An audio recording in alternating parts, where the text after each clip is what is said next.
मेरो नाम हो समरजित शाह र मैले आज ल्याएको छु टपिक। त्यो टपिक नाम हो के त पोर्टल है। अब हेरौँ यसमा है। अब यो पोर्टल हाइपर टेन्सन भनेको के हो सबभन्दा पहिला बुझ्नु पऱ्यो। हेरौँ है, नर्मल पोर्टल भेनको जुन प्रेसर हुन्छ नि हो त्यो 5 देखि 8 एमएम हुन्छ ल। हो त्यही प्रेसर यदि बढेर 10 देखि 12 एमएम सम्म पुग्यो भने या त्योभन्दा बढी भयो भने हामी त्यसलाई के भन्छौँ त पोर्टल हाइपर टेन्सन भन्छौँ है।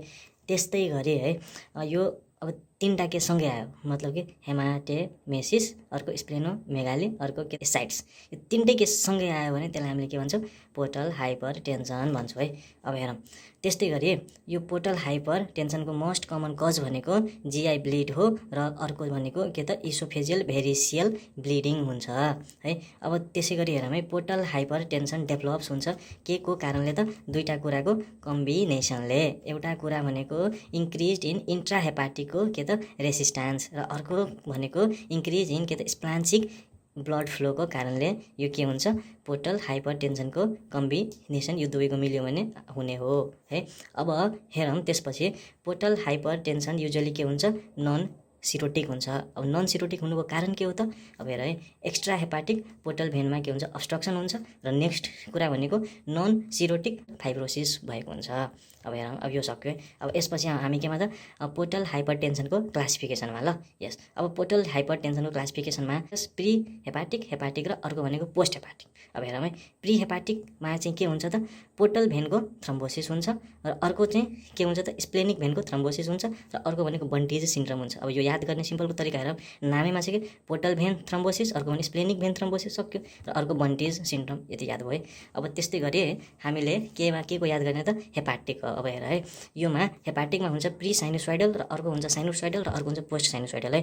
अब यहाँ प्री साइनोसोइडलको नाम याद गर्नु पर्यो। अब हेरौँ है, यो पोर्टल हाइपर टेन्सनको मेन कज भनेको के हो त हेपाटाइटिसको कारणले हो, जहाँ पनि हेपाटाइटिस है। यस, अब त्यही भएर हेरौँ प्री साइनोसोइडलमा सबभन्दा पहिला चाहिँ के याद गर्ने हेपाटिक फाइब्रोसिस है। अब यो हामीले याद गरिसकेपछि नेक्स्ट कुरा याद गऱ्यौँ नि के स्किस्टोसोमियासिस, यो दुवै कुरा याद गऱ्यौँ। अब साइनोसोइडलमा आइसकेपछि यहाँ थियो फाइब्रोसिस, त यहाँ के हुन्छ अब थाइरोसिस हुन्छ। त्यस्तै गरी के हुन्छ अर्को भनेको अल्कोहोलिक हेपाटाइटिस हुन्छ ल, यो पनि याद भयो। अब हेरौँ है, पोस्ट साइनोसोइडलमा के याद गर्ने त हेपाटिक साइनोसोइडको अब्स्ट्रक्सन हुन्छ भनेर पोस्ट साइनोसोइडलमा याद गरेँ है। यति हो यो प्री र यसको मतलब के हेपाटिक। अब सक्यो। अब हामी जाउँ केमा त अब हामी जाउँ लास्ट क्लासिफिकेसन पोस्ट हेपाटिकमा ल। र पोस्ट हेपाटिकको मैले यहाँ क्लासिफिकेसनको ट्रिक दिएर आएको छु बिहार भनेर, BIHAR बिहार। बीबाट के याद गर्ने बर्ड चाइरी सिन्ड्रोम, अर्को चाहिँ के याद गर्ने त इन्फेरियर भेने क्याभल वेब्स, अनि हेपाटिक भेनको आउटफ्लोको अब्स्ट्रक्सन हुन्छ है। अर्को मैले ए छ नि हो योबाट के पनि ट्रिक भनेन कि, जस्ट यो बिचमा ए ल्याएर सबैलाई सक्नले ल्याएको हो कि। अब यो छ नि ए। अब हेरौँ CAR कार याद गर्ने, CAR कार। सी भनेको के हुन्छ कन्स्ट्रिक्टिभ पेरिकार्डाइटिस, अर्को भनेको राइट साइड हार्ट फेलुअर भयो है। अब लास्टको आरबाट के भने यहाँ हेर, यहाँ माथि भने कन्स्ट्रिक्टिभ, अब लास्टमा चाहिँ के भनिदिने त हामी त रेस्ट्रिक्टिभ कार्डियोमायोप्याथी है।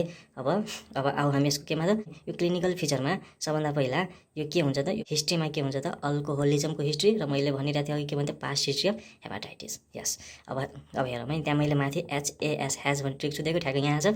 अब त्यसै गरी याद गर्ने CFC के हामीले KFC याद गर्छौँ, यहाँ चाहिँ CFC याद गर्ने ल।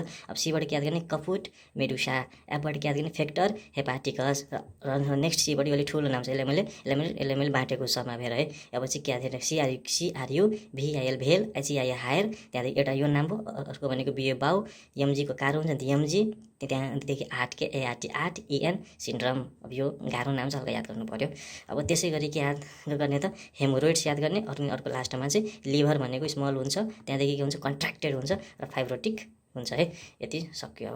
अब अब हामी यसको केमा त इन्भेस्टिगेसनमा है। अब यो इन्भेस्टिगेसनमा याद गर्दाखेरि सबभन्दा पहिला हेरौँ है, अप्पर जिआईको के गर्ने त इन्डोस्कोपी गर्नु पर्यो। यस, यो गर्दाखेरि के हुन्छ त्यहाँ मैले अघि थिएँ नि फर्स्टमा भनेको इसोफेजियल भेरिसेज आउँछ है, त्यो आउँछ ब्लू राउन्डेडमा आउँछ है। अनि त्यो ब्लू राउन्डेड के त प्रोजेक्सनमा आउँछ, अनि रेड स्पोट र रेड के त स्ट्राइप्स चाहिँ मतलब कि देखिन्छ अन्डर सब म्युकोजा है। सक्यो ल। अब के त अल्ट्रा सोनोग्राफीमा है, योमा चाहिँ के हुन्छ to detect size of liver र स्प्लिन र के त लिभरको साइज डिटेक्ट गर्नु पर्यो। अर्को भनेको साइज अफ के त portal vein and splenic vein भन्न सक्नु पर्यो है। अनि अर्को चाहिँ के हुन्छ त प्रेजेन्स अफ के त कोल्याट्रल्स र प्रेजेन्स अफ के त एसाइड्स। अब आऊ यसमा है बेरियम स्यालोमा चाहिँ के भन्ने हामी ब्याग अफ वर्म्सको यहाँ चाहिँ बिटा र SV दिने है, यहाँ चाहिँ बिटा SV दिने, यहाँ चाहिँ AAN दिने, यो ए भनेको 1 हो।